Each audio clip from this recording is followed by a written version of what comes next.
One of the skills I really love watching calisthenics athletes and gymnasts do is anything where they're holding their entire body weight up, whether it be on the rings or on the pommel horse. Those types of things is just absolutely fascinating to me. Now, if I want to get good at those myself, I'm like a level 1 in calisthenics out of 10, maybe not even. I'll show you some progressions that you can use for yourself to really help you get your shoulders much stronger, much more strength and endurance, and an absolutely excellent core workout. A lot of times when we're on the floor doing core, we're just working the upper abs, but almost every time we're holding ourselves up, we're working our core from the bottom up. So hip flexors into lower abs and all the way up. So I love working my core this way. I like this as a skill, but I want to make it abundantly clear that this requires a lot of patience and a lot of time. Okay, so we're going to start with equalizers side by each, maybe a couple inches apart at the T-legs. And what I want to do is, if I'm going to hold myself up, I want to make sure that I'm pressing down and in. Again, that activates the lats, drives the elbows nice and close to the sides, puts our shoulders in external rotation for a nice strong hold. So just that in itself is a skill. Second thing is, I don't want to let my shoulders come up to my ears. I want to push down into the equalizers, down and in as hard as I can. Now my feet are on the ground and I'm still feeling my shoulders working really hard. So elevation and depression, really push down hard into the equalizers, okay? Just holding that, let's say you want to hold for 10, 20, 30 seconds, or add it to one of your exercise classes. Just a static hold is a great way to get started at unlocking these skills. And what I would suggest is when we're holding these, right, we're really just working on loading the feet, loading the palms, pushing the equalizers into the floor, down and in.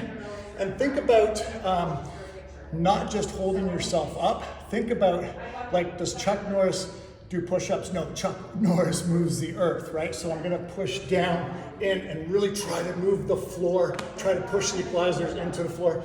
That way I won't be doing this, okay? So we're gonna do a static hold.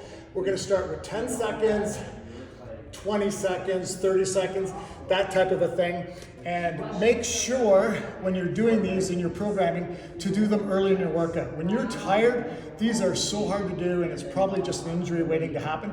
Do these early and take long breaks, because just the amount of central nervous system activity going on, the amount of musculature needed to be activated to do these properly. Do them early, take long breaks.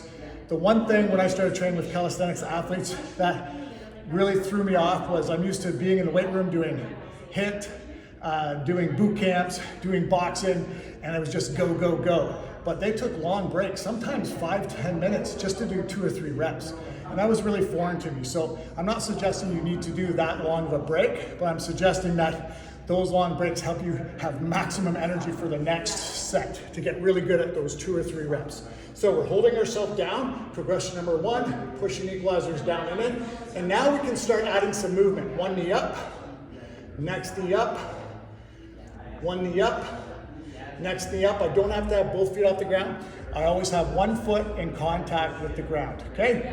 This in itself could be the exercise for even advanced people, because what we can do is practice a long static hold and really trying to get our knee up as high as we can. Once I get up to 90, it's all hip flexor. Once I go past 90, now I'm really activating my core. So static hold, 10, 20, 30 seconds. Then we add movement for a prescribed number of reps or for time. Then we can take one foot off the ground for a little bit, both feet off the ground for a little bit, touching so I'm not bouncing all over the place. And that one, it's hard to tell on video. Instantly I was feeling my core because I wasn't having anything. I didn't have a third point of contact, and instantly my abs were working really hard. So we can go from there into here and start to bring it out a bit. Start to bring it out a bit. We call this running man.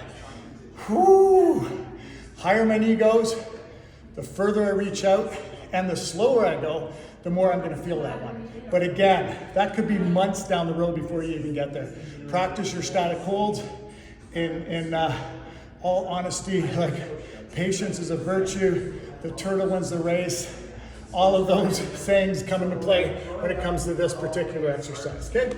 Then we can go and do one from back here. I can go double knee tuck, back, and what I like to do on this one is just get a nice big extension, double knee tuck, chin down, extension, so flexion at the front, working my core, working my obliques, intercostals, triceps, shoulders, everything, and then extension, getting it stretched out through the hip flexors and the whole front side of the body, and then back into the reps. Now, could I do rep after rep after rep? Yep, that's one way. Or I can take that moment and really just set myself down, calm myself down, and work on getting a really high knee drive and a really good full extension. So both are good.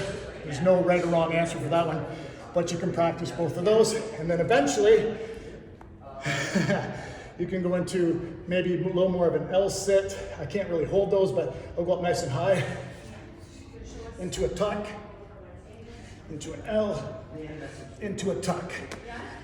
The L and tuck are gonna be a whole new video, but just to show you what you could progress to. And again, I'm a 1 out of 10. So that is my party trick. Oh yeah, I bring the EQualizers to all the parties. That's my party trick. Hope you liked this video. If you did, send me some love. Ask me any questions at all. I'm here. I've been doing this stuff for 25 years and happy to help you out. Let's go. Peace.